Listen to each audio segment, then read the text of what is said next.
Est avec nous. Donc Lisa, vous nous avez raconté votre agression sexuelle quand vous aviez 9 ans en colonie. Alors je disais juste avant les infos que là encore on voit, vous n'avez pas pu dire des mots, pas pu mettre des mots. Donc vous avez, c'est parti si je puis dire au fin fond de votre mémoire et ça a ressurgi quand vous étiez enceinte. Oui, c'est ça, ça a ressurgi quand j'ai été enceinte de ma fille aînée. Et puis après, c'est resté présent en moi, mais j'avais toujours cette vision positive de la vie et des choses, et je me suis toujours contentée de ça, quoi, de me dire que moi j'avais eu beaucoup de chance en fait, parce qu'il y avait d'autres enfants qui étaient battus, il y a d'autres enfants qui sont violés chaque jour, il y a d'autres enfants qui sont beaucoup plus en difficulté que moi, et en fait j'ai surmonté tout ça toute seule comme ça en fait. Et c'est quand j'ai divorcé que je me suis retrouvée toute seule chez moi la première nuit dans mon appartement, que là j'ai pris conscience que c'était pas gagné en fait, parce que j'ai pas dormi de la nuit. Parce que j'étais en stress, j'avais peur de tout en fait, j'avais peur que quelqu'un vienne chez moi. Enfin, j'avais déjà ce stress. Le stress a toujours été permanent quand même. Il a cette angoisse, de me retrouver seule dans un endroit d'être agressée. Complètement. Ah mais complètement, je mettais des stratagèmes en place, je mettais des choses, des chaises devant la porte, ça a été vraiment insupportable jusqu'à ce que j'en parle à mon médecin traitant. Oui. Il m'a dirigé, qui faisait de la thérapie comportementale à l'époque, et qui m'a dit on va essayer de travailler là-dessus, et puis on a fait quelques petits exercices. Il fallait que je dorme la porte ouverte de 5 cm, déjà pas fermée à clé. Ensuite, ça a été la porte ouverte à 5 cm, à demi ouverte. Et ça, j'ai jamais réussi à le faire jusqu'à ce qu'il y a 3 ans, j'achète un bien et que je me trompe sur l'achat des portes intérieures. Et du coup, là, j'ai passé 3 mois sans porte. Un acte manqué, un acte réussi. Mais complètement. Et là, c'est drôle. Là, incroyable. Là, ça m'a libérée en fait. Oui. Vous avez parlé à votre conjoint de ce qui vous est arrivé ? Il le savait, oui. Il le savait depuis le début. Depuis toujours, il le savait. Oui. Mes filles aussi aujourd'hui sont au courant, elles le savent. J'ai tardé à leur dire, mais elles le savent. Et puis maintenant, je suis en paix avec ça, puisque après j'ai. Mais vous avez mis du sens, j'imagine, sur ça. Ah mais oui, complètement. Et puis même dans ma relation, après quand j'ai divorcé avec les hommes, je me sentais jamais en sécurité. Je ne me sentais en sécurité qu'avec mon ex-mari, mais il n'était plus là, puis c'est comme c'est moi qui étais partie. Donc voilà, il fallait que je fasse avec aussi. Mais j'ai pris conscience en fait de toutes mes difficultés quand j'ai été seule. Et il y a quelques mois, j'ai rencontré une thérapeute extraordinaire qui m'a fait une thérapie EMDR. C'est marrant parce que je pensais justement à l'EMDR dans votre cas. Et vraiment, ça a été la différence. Ça a libéré le traumatisme. Complètement. Ça l'a rangé, en fait. Ça l'a mis à sa place. Et c'est ça qui est vraiment votre témoignage. Merci Lisa, parce qu'il est vraiment très clair pour ceux qui nous écoutent. Vous ne mettez pas des mots au moment où vous avez 9 ans, ça s'inscrit dans votre cerveau. Et dès qu'il y a quelque chose qui peut faire penser que vous puissiez être agressé, ça revient. C'est exactement ça. C'est exactement ça. Voilà. Et Brigitte, vous venez de résumer toute la théorie freudienne en 1 minute. Bravo. Chapeau. Et c'est là où on voit bien que pour ceux qui nous écoutent et qui pourraient avoir quelque chose de cet ordre-là, faites-en quelque chose le plus vite possible. Ne gardez pas ça en vous, quoi. Exactement. Ce qui est pas dit de toute façon et agit ou nourrit l'angoisse, le symptôme, ça revient de toute façon. La vérité, on l'ensevelit jamais totalement. Oui, mais ça revient souvent. Des fois, on pense que c'est enfoui et ça revient par une fenêtre, ça ressort par un autre endroit. Oui, c'est vrai, bien sûr. Ça s'infiltre par où ça peut s'infiltrer ? Par là, exactement. Partout. Et là, récemment, j'ai toujours eu une angoisse des lieux avec beaucoup d'hommes, des lieux... La foule, oui. Oui, la foule, et puis les bars, les discothèques, tout ça. Le regard des hommes sur moi m'a toujours pesé, en fait. Je me suis toujours sentie très mal. Et là, il y a quelques mois, j'ai craqué chez ma thérapeute en disant, mais j'en peux plus, en fait.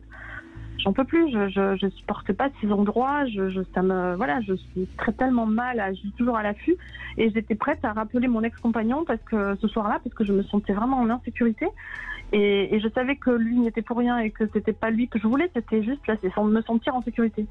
Et en fait, on a refait une séance de MDR, Et avec le récit, cette fois avec le récit de la situation au présent, c'était un protocole un peu plus poussé.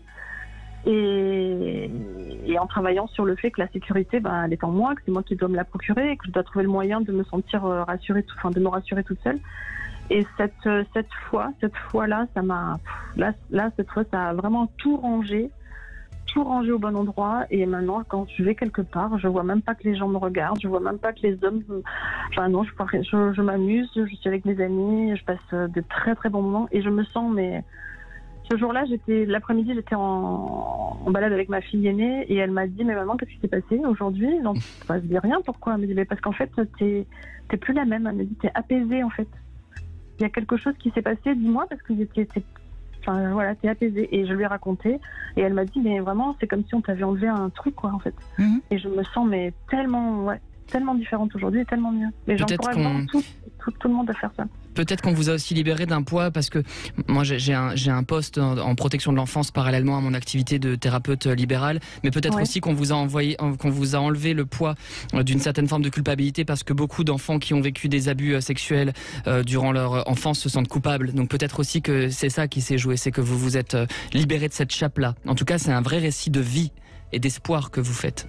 Oui, complètement. Et j'encourage vraiment toutes les personnes qui ne m'ont jamais rien dit à faire ce récit et à le dire. Et c'est pas honteux, c'est pas tabou, c'est traumatisant. Et je m'étais banalisée.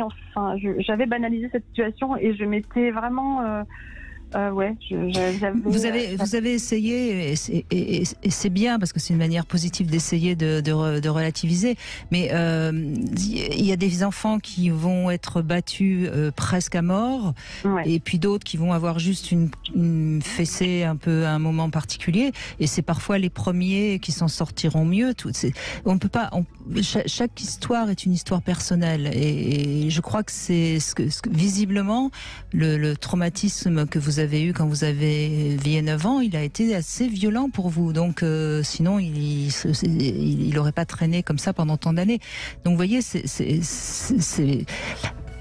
peut-être que vous auriez pu positiver en disant qu'il y avait eu cette petite fille à côté qui a crié, vous voyez.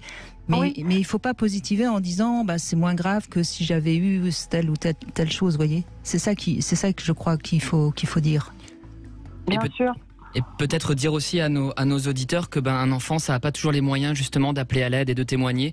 Et rappeler que si vous êtes témoin de maltraitance d'enfants, il faut faire le 119. Je pense qu'on peut le redire. Bien sûr. Oui, tout à fait. Et ne pas hésiter, et ne pas dire à un enfant de se taire, ne pas dire à un enfant que c'est un secret, pas dire à un enfant parce que c'est trop lourd, c'est trop difficile et les enfants... Mais Lisa, excusez-moi, je vous pose une question, si elle vous dérange, vous ne me répondez pas, mais pourquoi au fond, à 9 ans, vous ne parlez pas de ça à vos parents? Je ne sais pas, j'en ai aucune idée. Ça, peut-être, ça vaudrait le coup de le travailler. J'en ai. Après, peut-être que j'avais pas une relation avec ma mère. J'ai jamais eu c'était assez distendu comme lien. Et puis mon père. Oui. Donc vous n'aviez pas une mère protectrice? Non, du tout. Et puis je ne savais pas. Enfin, j'avais pas eu une éducation préventive entre guillemets. On m'avait jamais dit de. Oui, mais ça, là, vous rationalisez. Ce que vous avez dit avant est plus intéressant. Ça veut dire que, au fond de vous-même, en tant que petite fille de 9 ans, vous saviez bien que, de toute façon, si vous en aviez parlé à votre maman, elle vous aurait accusé, ou en tout cas, elle ne vous elle aurait dit, c'est toi, en fait, c'est toi. Voilà. Et donc là aussi, il y a quelque chose de traumatisant, quelque part. Oui, complètement. Mais c'est ce que je disais au début, c'est qu'en fait, j'en ai voulu à mes parents de ne pas m'avoir protégée. J'ai eu une enfance, j'ai eu une adolescence, ils en ont vu de toutes les couleurs. J'ai vraiment cherché à leur montrer, que vous pouviez être en danger. Oui, complètement. Et je me suis mise en danger et j'ai été, Et ils n'ont rien compris. Non, mais complètement pas. Et ma mère, je lui ai dit quand ma fille avait 10 ans, ma fille aînée, quand elle a eu 10 ans, quand elle est partie, quand il y avait des voyages scolaires, je m'opposais toujours à ce que ma fille parte en voyage scolaire. Et un jour, ma fille voulait partir en voyage scolaire et elle avait 10 ans, et c'était la classe verte, elle ne parlait que de ça. Et elle en parle à sa grand-mère et puis ma mère vient me voir pour me dire mais écoute, maintenant ça suffit quoi. Laisse-la partir avec ses camarades, laisse-la partir en classe verte. Elle me dit mais t'as peur de quoi? Qu'elle se fasse violer. Et là, ça a été un boulet de canon. Et oui, et donc quelque part, comme si votre mère savait. Je le dis, pourquoi tu crois que ça n'arrive qu'aux autres? Oui. Ça, voilà. C'est aussi pour ça que parfois, après avoir démarré une thérapie EMDR, certaines personnes poursuivent en psychanalyse. Hein. C'est justement pour essayer de débrouiller cette histoire, cette narration, et vraiment y mettre du sens et replacer chaque personnage de son histoire à la bonne place. Je crois que là, on atteint aussi les limites un peu de l'EMDR, même si je respecte tout à fait les praticiens de cette discipline-là. Et parfois, ça vaut le coup de poursuivre cette odyssée pour justement faire éclore le sens, dont parlait Brigitte plus tôt. Oui, parce que là ça a libéré évidemment le traumatisme. Voilà. Maintenant, il faut comprendre pourquoi le traumatisme a été si fort. C'était ça ma question, et c'est pour ça que je vous posais la question de vos parents, évidemment. Voilà. Mais après mes parents, j'ai fait la paix aussi avec ma maman. Et, bien sûr. Et voilà, elle a été une mère, la mère qu'elle a pu être, et elle a été une mère à sa manière, et moi je suis une mère à ma manière aussi, et je l'en veux plus aujourd'hui. Je sais très bien que c'était pas de sa faute, c'est comme ça s'est passé, et je suis vraiment en paix avec ça, en paix avec elle. Mais c'est très bien, c'est très bien de lui pardonner, mais ça explique, enfin en tout cas pour nous, je trouve, ça explique l'importance du traumatisme par rapport à tout ce que vous nous avez raconté, évidemment. Merci beaucoup Lisa de ce joli témoignage.